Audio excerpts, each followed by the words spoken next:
This is a true story set in the closing years of Hitler's Third Reich, of a concentration camp in Poland. This is the story of three remarkable young men: Morris,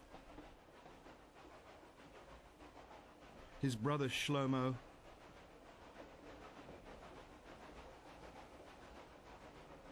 and their cousin Dario. Slave workers in the gas chambers of a Nazi concentration camp.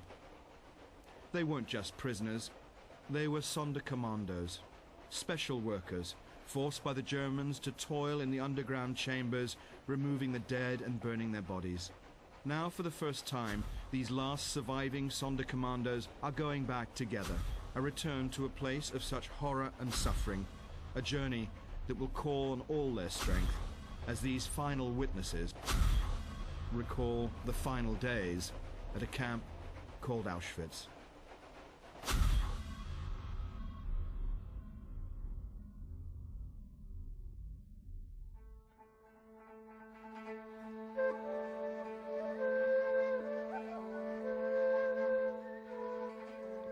There comes a time in a life when the fears and the terrors buried in the past have to be faced again. For Morris Venezia, that time is drawing close. Morris will soon be going back to a death camp in Poland, after 54 years, returning to Auschwitz. He wasn't just a Jewish survivor, he was a Sonderkommando, a small cog in a machine constructed for the purpose of institutionalized mass murder. Working in the concentration camp, he is now one of the last eyewitnesses to the killing of hundreds of thousands of men, women, and children. And the nightmares have never left him. I got shaking all my body. I woke up with wet,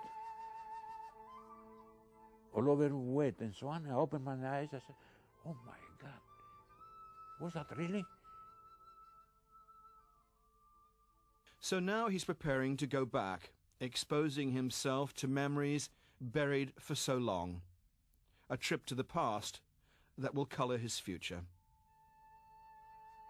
But there will be others who will join him on this voyage to help him bear the pain.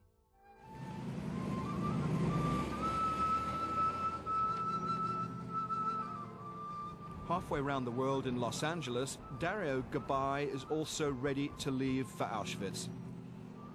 He is Morris's cousin, another Sonderkommando. He worked alongside him in the gas chambers. I think Morris will find difficult, and he will have his own emotions, and nobody that goes there for after such a long time could not feel the emotions of coming back to a place where millions of people were dying. And there will be a third member of this remarkable family taking part in the return to the crematoria of Auschwitz. Morris's younger brother, Shlomo Venezia, made his home in Rome after the end of the war. He's been back to Auschwitz a dozen times. The youngest, and today the frailest of the three, he'll be the guide in a visit back to a place where there were no names, only numbers. I have this number, 182727, and my brother has 182728. And Dario's number is, I think, before mine, I think, some with his brother. They went before us. For all three, their life's journey began here on the edge of the Aegean, at Salonika in northern Greece.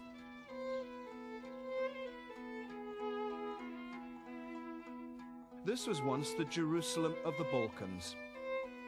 70,000 Jews made their home here before the war.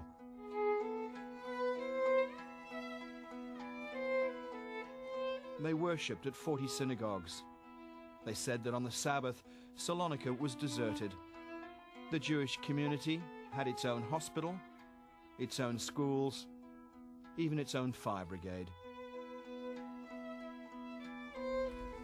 The neighborhood I was born, Jewish neighborhood, 100% Jewish neighborhood almost, was called Baron Hills.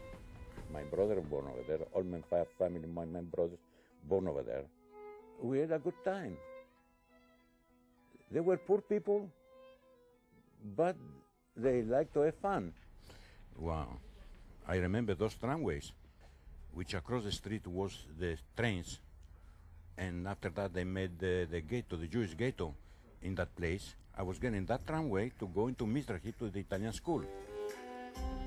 In the 30s, the noises from an emerging Germany, obsessed with its anti-Jewish propaganda, seemed almost an irrelevance in this Balkans backwater. But the war in Europe was about to sweep all that away. The Germans came in, and that street for the Baron Hills neighborhood was closed. Germany invaded Greece in April 1941. In Salonika's Freedom Square, all Jewish men were rounded up and beaten. And it wasn't long before the trains started heading north. The entire Jewish population was on the move. The only thing we knew is that the Germans were sending us for a hard labor, Germany or Poland. We didn't know nothing else, that they were killing in mass unprotected people, women, children, pregnant women.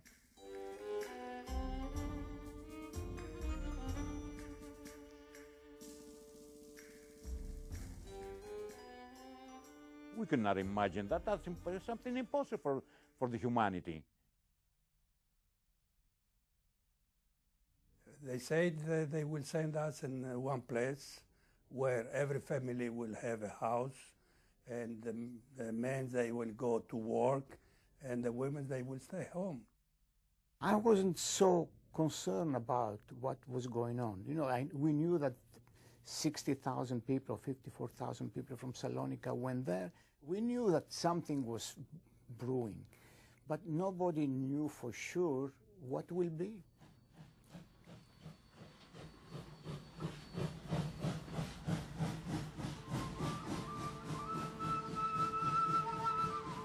Shlomo was 18 when the transport delivered him and his family to Auschwitz in April 1944.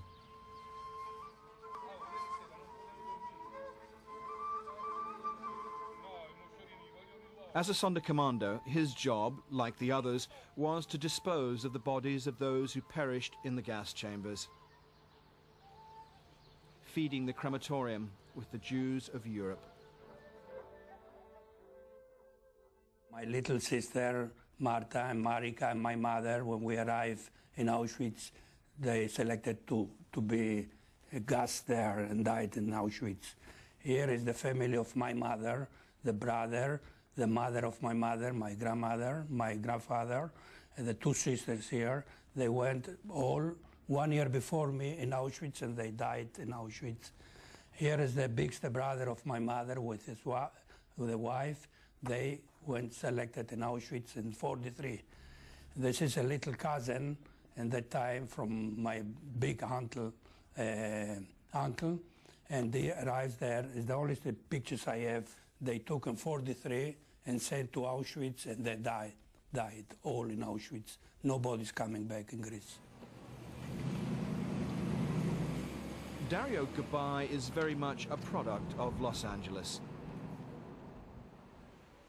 Back in the camps, he was the weakest of the three and depended on the others to get him through. It left him with a lifelong obsession with physical fitness.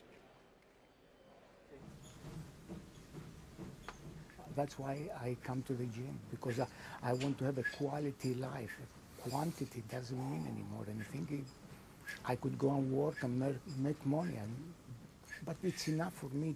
I want to have the strength